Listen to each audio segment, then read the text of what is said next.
पूर्व विधायक स्वर्गीय श्री कुबेर सिंह बजाज की स्मृति में आयोजित क्रिकेट प्रतियोगिता का हुआ समापन। श्याम क्लब पोपल्टी ने जीता खिताब।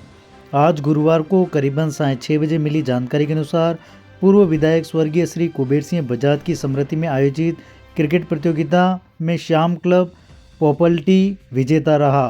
उन्होंने एसवी क्लब खाटीकमदी को 15 रनों से हराया। श्याम क्लब ने पहले खेलते हुए 68 रन बनाए। वहीं इसके जवाब में एसवी क्लब 52 रन पर ऑल आउट हो गई।